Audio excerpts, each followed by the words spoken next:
ഈശോ മിശിഹായ്ക്ക് ആദ്യമായി ഈ ക്രിസ്മസിൻ്റെയും പുതുവത്സരത്തിൻ്റെയും എല്ലാ മംഗളങ്ങൾ വളരെ സ്നേഹത്തോടെ സന്തോഷത്തോടെ നമുക്ക് പരസ്പരം കൈമാറാം.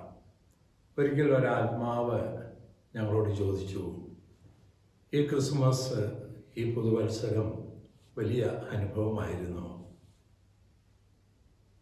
ഞങ്ങൾ ഉത്തരം പറഞ്ഞില്ല, പക്ഷെ ചിന്തിപ്പിച്ചു. ധ്യാനിക്കുവാൻ അത് നല്ല സുന്ദരമായ ഒരു അവസരമായി മാറി. ഞങ്ങളുടെ ധ്യാനം ഞങ്ങളെ കൊണ്ടെത്തിച്ചത് എങ്ങനെ അനുഭവമാക്കാം.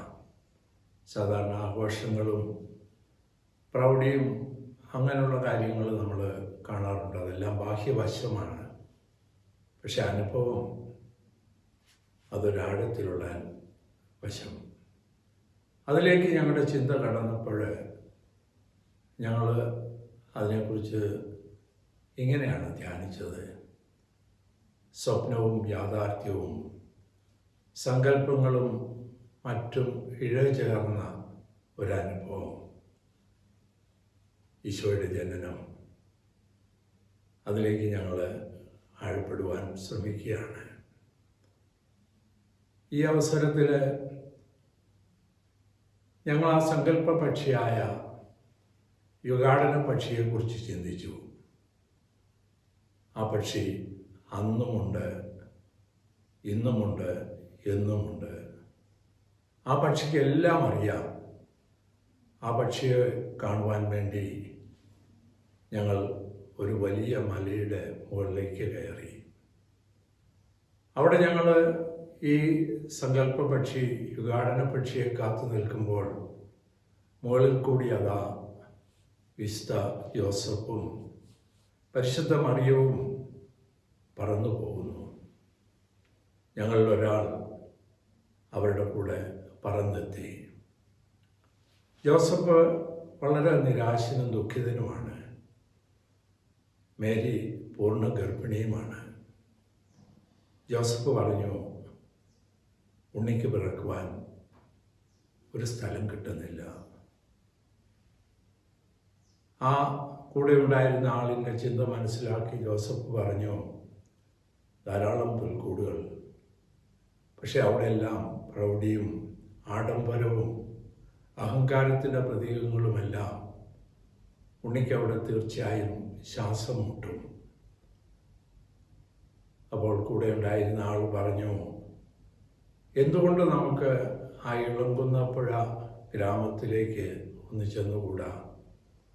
അവിടെയെല്ലാം ദരിദ്രരും അതിലുപരിയായി ആശയത്തിൽ ദരിദ്രരുമാണ്. ജോസഫ് ഇത് കേട്ട് വളരെ സന്തോഷത്തോടെ പറഞ്ഞു, ആശയത്തിൽ ദരിദ്രർ ഭാഗ്യവാന്മാർ, കാരണം ദൈവത്തിൻ്റെ ആശയം അവർക്ക് ലഭിക്കും. മേരിയും വളരെ സന്തോഷത്തോടെ അത് ഏറ്റുപാടി. കൂടെ പോയ വ്യക്തിയും അതുതന്നെ പാടി. നിമിഷ നേരം കൊണ്ട് അവർ ഇളങ്ങുന്നപ്പുഴ ഗ്രാമത്തിൻ്റെ കവാടത്തിലെത്തി.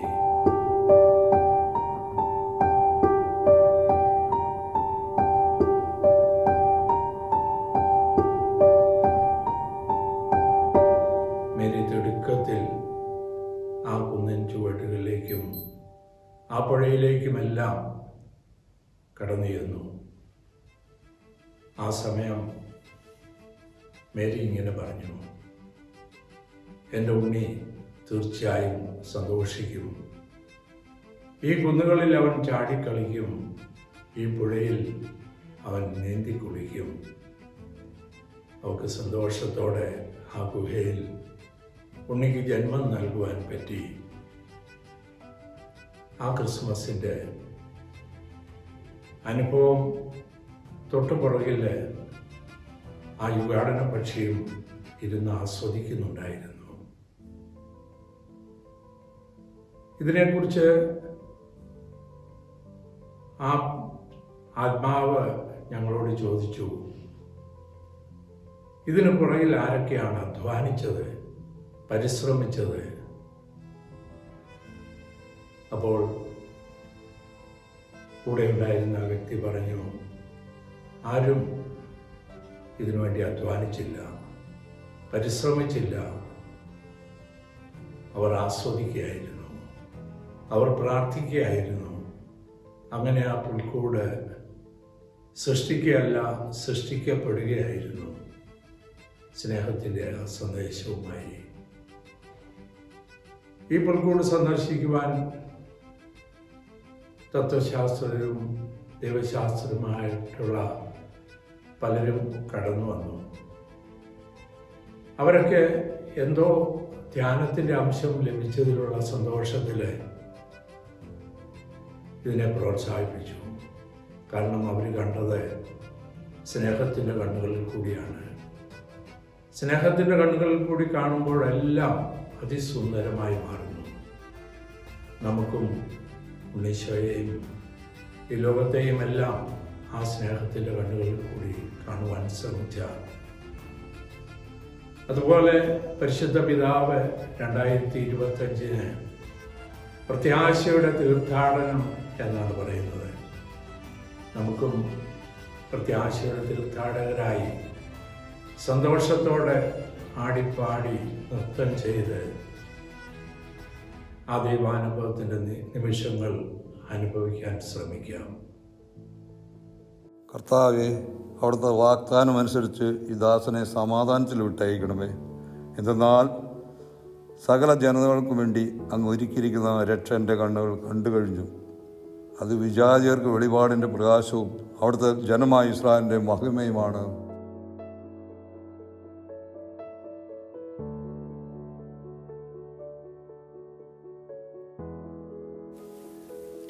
സഹോദരിമാരെ, ഈ പുൽക്കൂട് കണ്ടിട്ട് എനിക്കൊന്നും മനസ്സിലാകുന്നില്ല. കാരണം ഇവിടെ പറുദീസ, 4 നദികൾ, 2 വലിയ വൃക്ഷങ്ങൾ, അതിന്റെ അവസാനം അറക്കപ്പെട്ട കുഞ്ഞാടും. ഇതെന്താണ് ഉദ്ദേശിക്കുന്നത്? ഒന്ന് പറഞ്ഞു തരാമോ? ഞങ്ങൾക്കും അറിഞ്ഞുകൂടാ. ഇവിടെ പ്രായമുള്ള ഒരു അപ്പാപ്പനുണ്ട്, അദ്ദേഹത്തോട് ചോദിക്കാം. എനിക്കും അറിഞ്ഞുകൂടാ മക്കളെ. പക്ഷേ ഇവിടെ എല്ലാം അറിയുന്ന ഒരു യുഗാടന പക്ഷിയുണ്ട്, നമുക്ക് അവളോട് ചോദിക്കാം.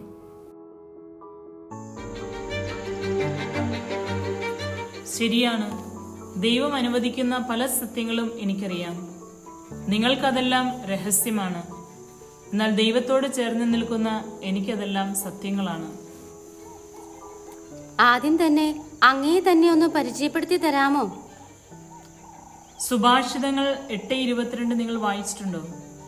അതിൽ ഇങ്ങനെയാണ് പറയുന്നത്: കർത്താവ് തൻ്റെ പ്രവൃത്തിയുടെ തുടക്കത്തിൽ എന്നെ സൃഷ്ടിച്ചു, തൻ്റെ പണ്ടത്തെ പ്രവൃത്തികളിൽ ആദ്യത്തേത്. ഇവിടെ പറയുന്ന ദൈവികത, ദൈവിക ജ്ഞാനം എല്ലാ ആത്മാവിലുമുണ്ട്.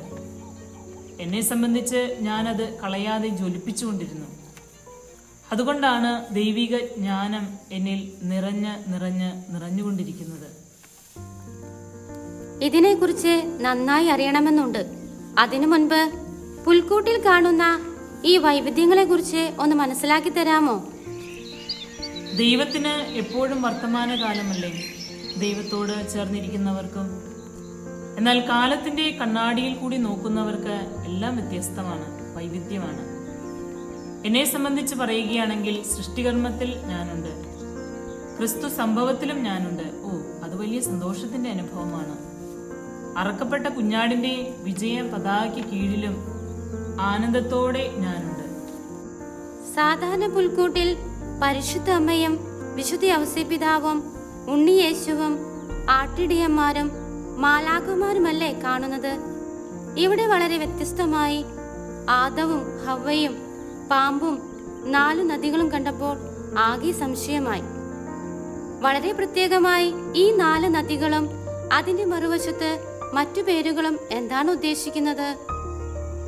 പറുദീസയിലെ 4 നദികൾ ഓർമ്മയുണ്ടല്ലേ?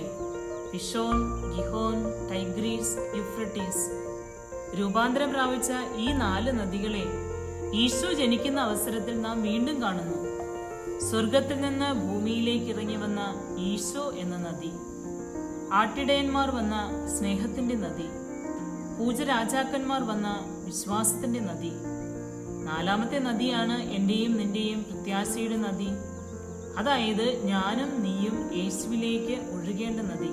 ശ്രദ്ധിക്കണം, യുഗാന്ത്യത്തിൽ ഈ നദിയെ ദൈവത്തിന്റെയും കുഞ്ഞാടിന്റെയും സിംഹാസനത്തിൽ നിന്ന് പുറപ്പെടുന്ന സ്ഫടികം പോലെ തെളിഞ്ഞതായ ജീവജലത്തിന്റെ നദിയായി നാം കാണും. ഇവിടെ വീണുകിടക്കുന്ന നന്മതിന്മയുടെ വൃക്ഷത്തിന് എന്തുപറ്റി? ഓ, അതിൽ പാമ്പ് കയറി ഹവ്വായ്ക്ക് ചായച്ചു കൊടുത്തു. അങ്ങനെ വേര് പൊട്ടി നദികൾക്ക് കുറുകെ വീണു. അതിൽ നിന്നാണ് 4 കൂറ്റൻ ശാഖകൾ മുളച്ചത്. അത് ഏതൊക്കെയാണെന്ന് നിങ്ങൾക്കറിയണ്ടേ? അവയാണ് അഹങ്കാരം, അത്യാഗ്രഹം, കൊതി, ജഡികാസക്തി. എന്നാൽ രണ്ടാമത്തെ ഹവ്വയായ മറിയത്തിൽ കൂടിയാണ് ഇതിന് മാറ്റമുണ്ടായത്. തുടക്കത്തിൽ അപ്പാപ്പൻ പറഞ്ഞില്ലേ യുഗാടന പക്ഷിയെ കുറിച്ച്? ഈ യുഗാടന പക്ഷിയും ദേശാടന പക്ഷിയും തമ്മിൽ എന്താണ് വ്യത്യാസം? ദേശാടന പക്ഷിയും ഞാനും തമ്മിൽ ഒത്തിരി വ്യത്യാസങ്ങളുണ്ട്. ദേശാടന പക്ഷി ഈ ലോകത്തിൻ്റെതാണ്. അതിന്റെ എല്ലാ പ്രവർത്തനങ്ങളും ഭക്ഷണത്തിനും സുഖത്തിനും വേണ്ടിയുള്ളതാണ്. എന്നാൽ യുഗാടന പക്ഷിയായ എൻ്റെ ലക്ഷ്യം ദൈവത്തിന്റെ കയ്യും പിടിച്ച് പൂർണ്ണതയിലേക്കുള്ള വളർച്ചയാണ്. ഇവിടെ ആദത്തിന്റെയും ഈശോയുടെയും ജീവിതത്തിന്റെ വെളിച്ചത്തിൽ ഒന്ന് ഇത് മനസ്സിലാക്കി തരാമോ? തീർച്ചയായും മനോഭാവങ്ങളിൽ വ്യത്യാസമുണ്ട്. ആദത്തിന്റെയും ഹവ്വായുടെയും പഴിചാരുന്ന, കുറ്റപ്പെടുത്തുന്ന മനോഭാവമാണ്. പാപം ചെയ്തതിനു ശേഷം അവർക്ക് അനുതപിക്കാമായിരുന്നു, എന്നാൽ പരസ്പരം പഴിചാരി. എന്നാൽ പുതിയ ആദമായ ഈശോ മാനവരാശിയുടെ, അതായത് എന്റെയും നിന്റെയും പാപങ്ങൾ ഏറ്റെടുത്ത് സ്വയം ലോകത്തിന്റെ പാപം പോക്കുന്ന ദൈവത്തിന്റെ കുഞ്ഞാടായി മാറി. ഒരാൾ സ്വയം രക്ഷിക്കാനായി മറ്റുള്ളവരിൽ കുറ്റം ചുമത്തിയെങ്കിൽ അപരൻ മറ്റുള്ളവരെ രക്ഷിക്കാനായി സ്വയം ബലിയാടായി മാറി. ഫിലിപ്പിയർ 2:5 മുതൽ പറയുന്നുണ്ടല്ലോ, സ്വയം ശൂന്യമാക്കുന്ന യേശുവിന്റെ മനോഭാവം. ഈശോ എന്തിനാ കാലിത്തൊഴുത്തിൽ ശിശുവായി പിറന്നത്? പ്രായപൂർത്തിയായ വ്യക്തിയായി പ്രത്യക്ഷപ്പെടാമായിരുന്നില്ലേ? ഈശോ ശിശുക്കളെയും ശിശുത്വത്തെയും സ്നേഹിച്ചു.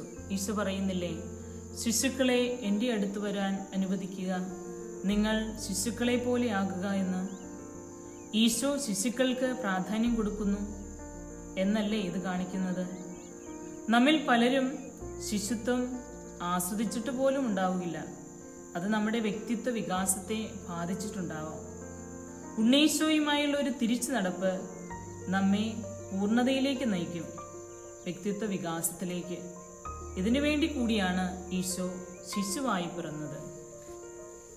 അങ്ങിൽ നിന്ന് ശ്രവിച്ച പലതിനെയും കുറിച്ച് വീണ്ടും വീണ്ടും ധ്യാനിക്കാൻ നല്ല ആഗ്രഹമുണ്ട്. അങ്ങനെ ധ്യാനിക്കുമ്പോൾ വീണ്ടും വീണ്ടും സംശയങ്ങൾ ഉണ്ടാകുന്നു. അത് തീർക്കുവാൻ അങ്ങേക്ക് സാധിക്കില്ലേ? സംശയങ്ങൾ നല്ലതാണ്, പ്രത്യേകിച്ച് ധ്യാനത്തിൽ നിന്ന് വരുന്ന സംശയങ്ങൾ. അത് പരിഹരിക്കാനല്ലേ ഈശോ സഹായകനായി പരിശുദ്ധാത്മാവിനെ നമുക്ക് നൽകിയത്. നമുക്ക് അവനെ വിളിക്കാം, അവൻ നമ്മെ സഹായിക്കും. ഞങ്ങൾക്ക് ഇനിയും പലതും ചോദിക്കാനും അറിയാനുമുണ്ട്.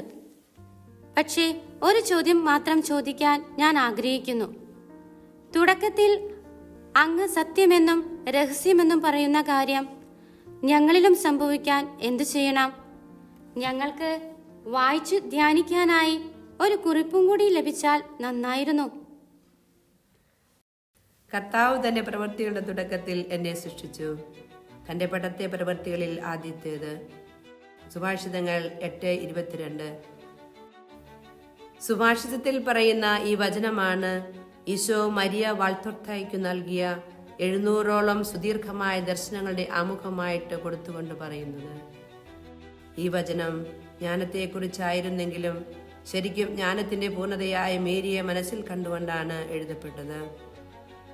അതിൻ്റെ ഒരു കനൽ എല്ലാ സൃഷ്ടികളിലും ഉള്ളിൻ്റെ ഉള്ളറയിൽ നിക്ഷിപ്തമാണ്. എന്നാൽ വളരെ ചുരുക്കം പേർക്ക് അതിനെ ജ്വലിപ്പിച്ചു നിർത്താൻ പറ്റാറുള്ളൂ. ജ്വലിപ്പിക്കാത്തവരിൽ നിന്ന് അത് കാലക്രമേണ കെട്ടുപോകുന്നു. ആ കെട്ടുപോകുന്ന സ്ഥലം ദീർഘനാൾ ശൂന്യമായി കിടക്കുന്നില്ല. അവിടെ സത്യമെന്ന് തോന്നിപ്പിക്കുന്ന കാപട്യത്തിന്റെ ജ്ഞാനവും ചിലരിൽ ലോകത്തിന്റെ ജ്ഞാനവും മറ്റു ചിലരെ ജഡത്തിന്റെ ജ്ഞാനവും നിറയുന്നു. ഇതെല്ലാം സാവകാശത്തിൽ കൊണ്ടെത്തിക്കുന്നത് പിശാചിന്റെ ജ്ഞാനത്തിലേക്കുമാണ്. വളരെ കുറച്ചു പേരെ ഈ ഭയാനകമായ സത്യത്തിനു നേരെ കണ്ണു തുറക്കാറുള്ളൂ. അവർ സ്വയം വഞ്ചിച്ചുകൊണ്ട് അതിനെ ആസ്വദിക്കാൻ ശ്രമിക്കുന്നു. എന്നാൽ നമ്മുടെ യുഗാടന പക്ഷി ആ കനൽ ജ്വലിപ്പിച്ച് പ്രകാശമാനമാക്കി ആ പ്രകാശത്തിൽ ഇന്നലകളെന്നോ നാളുകളെന്നോ അതിർവരമ്പുകളില്ലാതെ എല്ലാം വിശാലമായ ഇന്നിൽ ഒന്നാകുന്നു. നമ്മുടെ യുഗത്തെ കാലത്തെ അതിജീവിച്ച പക്ഷി ഏതോ മരത്തിന്റെ മുകളിലിരുന്ന് നാടകം കാണുന്നവരെ പോലെ വീക്ഷിക്കുകയും തന്റെ പൊള്ളയായ ജ്ഞാനം പ്രകടിപ്പിക്കാൻ വിമർശിക്കുകയും ചെയ്യുന്ന ഒരാളെ പോലെ ആയിരുന്നില്ല. അവൾ പങ്കാളിയാവുകയായിരുന്നു. ആ പങ്കാളിത്തം അത്ര ശക്തമായിരുന്നതിനാൽ അവരനും താനും തമ്മിലുമുള്ള അതിർവരമ്പുകളും ഇല്ലാതായി. ഈശോ മറ്റുള്ളവരുടെ പാപങ്ങൾ തന്റെ ചുമലിൽ വഹിച്ച് പാപപരിഹാര ബലിയായി ദൈവത്തിന്റെ കുഞ്ഞാടായി മാറിയതുപോലെ വളരാൻ പറ്റിയില്ലെങ്കിലും അവരിൽ കുറ്റം കാണുകയും തന്നിൽ കുറ്റമില്ലെന്ന് ചിന്തിക്കുന്ന അവസ്ഥയിൽ നിന്നും മാറി. അപ്പോൾ കുറ്റം പറച്ചിലും മാറി. ഈശോയെ പോലെ ആകുന്നതിന്റെ തുടക്കം ആയിരുന്നു അത്.